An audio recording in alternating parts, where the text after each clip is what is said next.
get married, and then you got to start working and whatever. And there was a little backsliding there. And then God really spoke to my husband especially.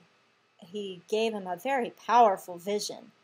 And in fact, some people ridiculed him for this, and it's out of a jealousy thing, a root of jealousy, because he had this powerful experience.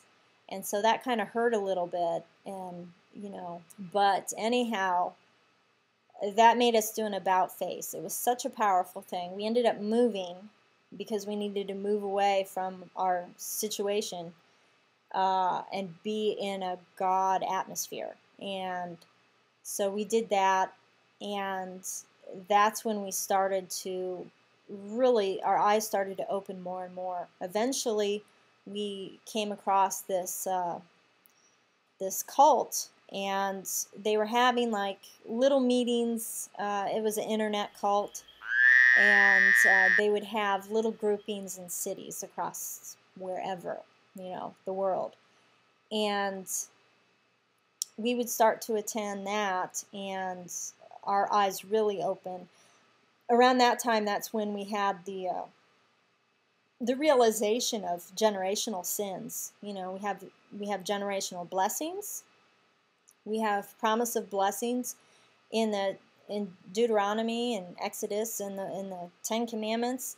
It also speaks of the promise of curse upon generation and generation. And I never knew any of that stuff, my Catholic background. But I had a generational deliverance session, and so did my husband. And when that happened, very powerful transformation happened for both of us. We had already begun to hear God more, but, our senses, now we could be able to sense the presence of evil, seeing more in the spirit, visions, dreams. Personally, for mine, dreams just, really went through the roof, and all of them were amazing. I would get ridiculed by people in the cult for visions. Those are for, true prophets. Dreams and stuff, that's just, second rate. It's not as great. Yet when I would share my dreams and the interpretation, the Lord would give me the interpretation, and I would learn to interpret my dreams. I would condition myself. I spent a whole year learning what my dreams mean, and now, I can pick them off right away. There'd be this jealousy, this envy thing over spiritual experiences. There would be people in the group that would be all like, they'd have this meeting for this cult and whatever. They'd have the private little group meetings for the cult, and then they'd run around to any other prophet or whatever that would visit town or anywhere near. I mean, they were constantly hopping. They'd be going to this school for prophecy and learning ministry and learning how to be a prophetic person and pray over people and blah, blah, blah. And, I wasn't doing any of that stuff. All I was doing was just constantly being in the Word and growing my relationship with the Lord. And yet, as my husband and myself did this, the Lord was giving us anointing and His power to work through us. And we didn't have to go through these schools and everything. So you can see how that animosity amongst these other people really started to grow. I mean, a lot of Christian witchcraft going on there because of the amount of jealousy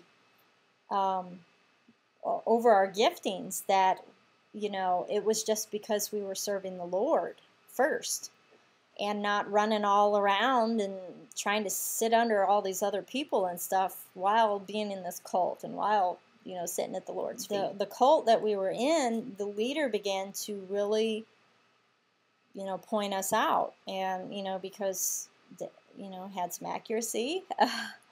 When I would speak a dream or whatever and it would come to pass, well, there's some backing there from the Lord. And so the leader would begin to be really close with my husband and myself. Now, eventually, my husband kind of backed down from being so close, and he needed to work more, and less of this stuff that doesn't make any money. Being this little puppy underneath the cult leader.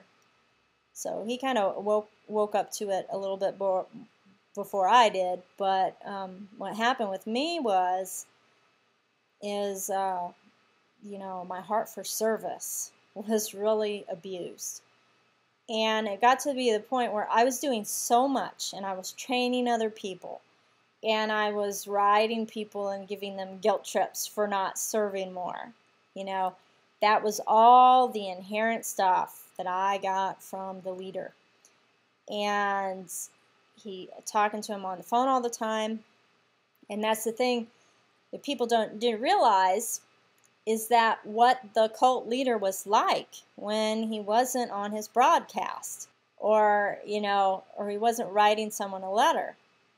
He was constantly cursing, constantly profanity.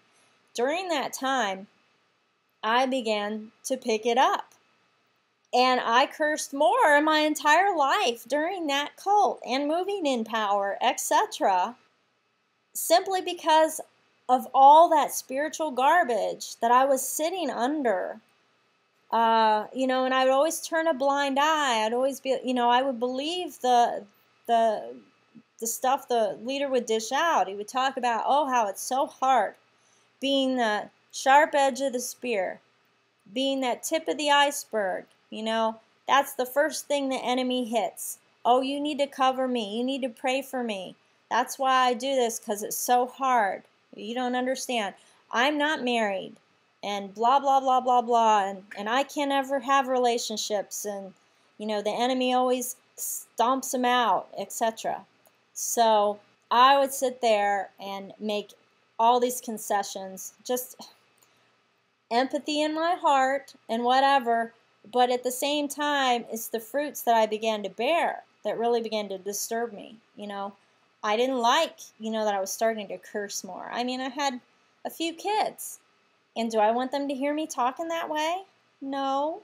So it's the cursing, and then other things that never would sit well with me, and I would just kind of like, I'd let him vent. Instead, I should have been correcting him.